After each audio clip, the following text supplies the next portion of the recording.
अस्सलाम वालेकुम प्यारे बच्चों। कल हम लोगों ने आपकी किताब के दूसरे सबक की आधी रीडिंग किए थे, यानी आधे सबक की बुलंद ख्वानी किए थे। आज हम उसके आगे का सबक देखेंगे। पहले उसकी बुलंद ख्वानी करेंगे और फिर उसके मफ़हूम को समझेंगे। सबक का नाम था तू है करू शकतेस। बुलंद ख्वानी करने से पहले एक बार जो कल हम लोगों ने पढ़ा था उसका रिवाइज़ कर लूँ मैं। इस सबक में जैसा कि मैंने आप लोगों को बताया था कि दिशा, आजी और धनंजय ऐसे 3 किरदार हैं। धनंजय जो है वो पढ़ने में बहुत होशियार है, लेकिन वो जब भी किसी की मदद करता उस मदद के बदले में वो उनसे कुछ ना कुछ लेता था। इसी तरह से दिशा को उसकी हमेशा मदद की ज़रूरत पड़ती।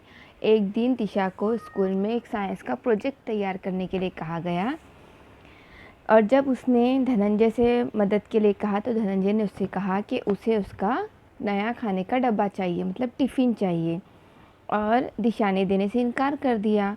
ये जो चीज़ें थी वो आजी सब देख रही थी, यानी दादी जो उनकी बैठी थी वो देख रही थी। दादी ने दिशा से कहा था कि दूसरों पर मुनस्सिर नहीं रहना चाहिए, हाँ, यानी हमें दूसरों पर डिपेंड नहीं होना चाहिए, हमें खुद के काम खुद करने चाहिए।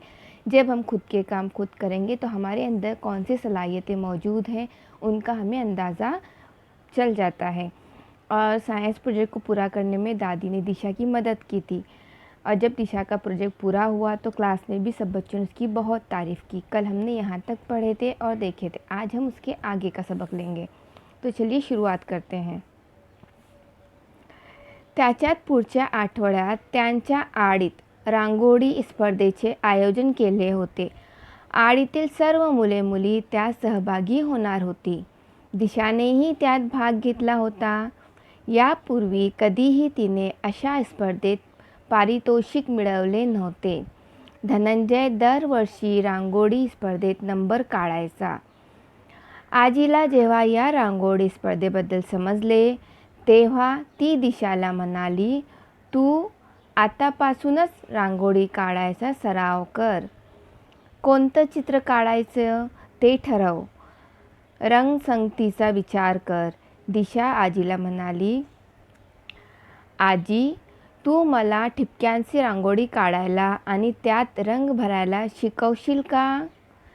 त्यावर आजी तिच्या डोक्यावरून हात फिरत म्हणाली, जरूर शिकवीन.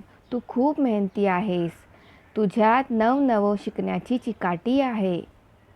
दिशा, नक्कीच तू हे करू शकतेस. तुला लवकरच सुंदर रांगोळी काढता येईल. आठवड्याभरच्या निरंतर सरावाने दिशामध्ये आत्मविश्वास आला. ती रांगोळी स्पर्धेसाठी सज्ज झाली. धनंजयने रांगोळी स्पर्धेत निसर्ग चित्र काढले तर काहीने फुलांची रांगोळी, धान्याची रांगोळी व मुक्त हस्त रांगोळी काढली. दिशाने ठिपक्यांची पारंपरिक पद्धतीची रांगोळी काढली. रांगोळी स्पर्धेच्या परीक्षकांनी आपला निकाल जाहीर करताना दिशाच्या रांगोळीचे खूप कौतुक केले.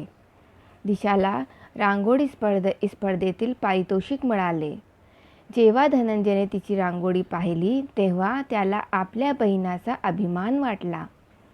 घरी आल्यावर तो दिशाला म्हणाला, मला शिकवशील का ठिपक्यांची रांगोळी काढायला? दिशा हसून म्हणाली, हो, जरूर शिकवीन, पण त्या बदल्यात तू मला काय देणार? धनंजयला स्वतःची चूक जाणवली. तो म्हणाला, दिशा, मला माफ कर. मला समजलं आहे.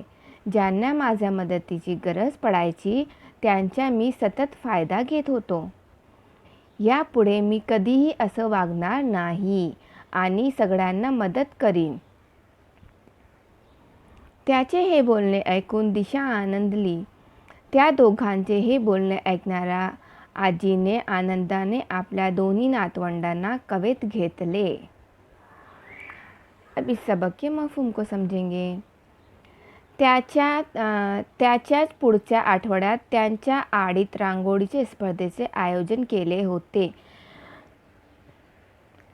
जिस हफ्ते में दिशा ने प्रोजेक्ट तैयार किया था उसी के दूसरे हफ्ते में उनके चाल वालों ने रंगोली जो बनाते हैं उसका मुकाबला रखा था.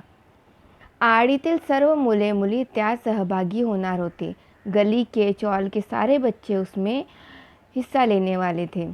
दिशानेही त्यात भाग घेतला. दिशाने भी उसमें हिस्सा लिया. यापूर्वी कधीही तिने अशा स्पर्धेत पारितोषिक मिळवले नव्हते. इससे पहले दिशा ने कभी ऐसे मुकाबलों में इनाम हासिल नहीं किया था. धनंजय दरवर्षी रांगोळी स्पर्धेत नंबर काढायचा. धनंजय जो दिशा का भाई है वो हर साल रंगोली की स्पर्धा में रंगोली के मुकाबले में इनाम लाता था. आजीला तेव्हा या रांगोळी स्पर्धेबद्दल समजले तेव्हा ती दिशाला म्हणाली. जब दादी को जब पता चला कि रंगोली का मुकाबला होने वाला है तब वो दिशा से कहती है, तू आतापासूनच रांगोळी काढायचा सराव कर, कि तू अभी से ही रंगोली निकालने की प्रैक्टिस कर, मश्क कर. सराव कर मतलब प्रैक्टिस, मश्क.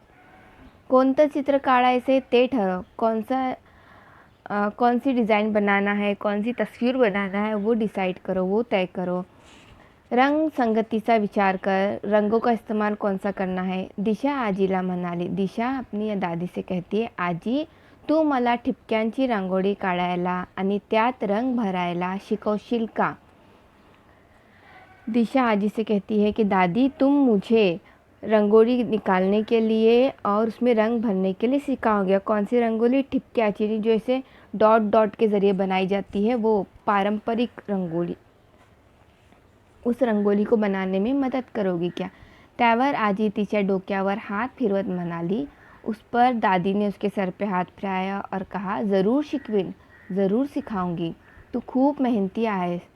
तू जो है खूप मेहनत करने वाली है. तुझ्यात नव शिकण्याची चिकाटी आहे. तुझमें नई नई चीज़ें सीखने की लगन है. दिशा नक्कीच तू हे करू शकते. दादी दिशा से कहते कि ज़रूर तू ये कर सकती है. तुला लवकरच सुंदर रंगोली काढता येईल. तुझे बहुत जल्द खूबसूरत रंगोली बनाना आ जाएगा.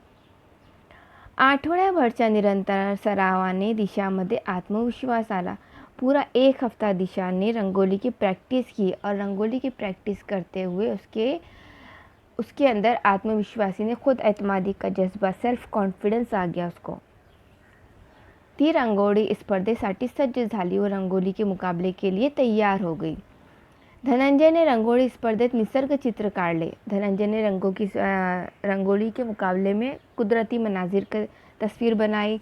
तर काही ने फुलांची रंगोली, तो किसी ने फूलों की रंगोली बनाई.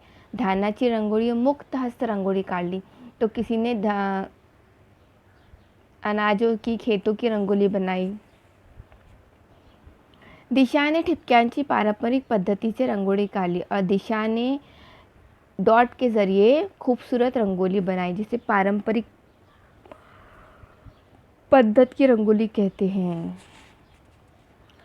रंगोली स्पर्धेच्या परीक्षकांनी आपला निकाल जाहीर करताना दिशाच्या रंगोलीचे खूप कौतुक केले. जब वहाँ के जज ने रंगोली स्पर्धा के जो जज थे, इस मुकाबले के जो जज थे, उन्होंने दिशा की रंगोली की बहुत तारीफ़ की और अपना रिज़ल्ट बताया. दिशाला रंगोली स्पर्धेतील पारितोषिक मिळाले. दिशा को रंगोली के मुकाबले में इनाम मिला. जेव्हा धनंजय तिची रंगोली पाहिली तेव्हा त्याला आपल्या बहिणींचा अभिमान वाटला. और जब धनंजय ने भी दिशा की रंगोली देखी तो उसको अपनी बहन पर बहुत फ़ख्र महसूस हुआ. घरी आल्यावर तो दिशाला म्हणाला. घर आने पर उसने दिशा से कहा, मला शिकवशील का ठिपक्यांची रंगोली काढायला. वो दिशा को कहता है कि क्या तुम मुझे सिखाओगी नुक्तों से रंगोली बनाना. दिशा हसून म्हणाली. दिशा ने हंसते हुए कहा, हो ज़रूर शिकवीन, हाँ ज़रूर सिखाऊंगी, पण त्या बदल्यात तू मला काय देणार. लेकिन उसके बदले में तू मुझे क्या देगा. धनंजयला स्वतःची चूक जाणवली. धनंजय को खुद की गलती का एहसास हुआ. तो म्हणाला, उसने कहा, दिशा मला माफ़ कर, कि दिशा मुझे माफ़ कर दो. मला समजलं आहे, मुझे समझ गया है. ज्यांना माझ्या मदतीची गरज पडायची त्यांचा मी सतत फ़ायदा घेत होतो. जिन लोगों को मेरी मदद की ज़रूरत थी मैं हमेशा उनका फ़ायदा उठाता था. यापुढे मी कधीही असं वागणार नाही. अब मैं आगे से किसी के साथ ऐसा नहीं करूँगा. सगळ्यांना मदत करीन, सबकी मदद करूँगा. त्याचे हे बोलणे ऐकून दिशा आनंद ली. उसका ऐसे बोलना सुनकर दिशा बहुत खुश हो गई. त्या दोघांचे हे बोलणे ऐकणाऱ्या आजीने आनंदाने आपल्या दोन्ही नातवंडांना कवेत घेतले और दोनों की ये बातें सुनकर दादी ने दोनों बच्चों को अपनी गोद में, अपनी आगोश में ले लिया।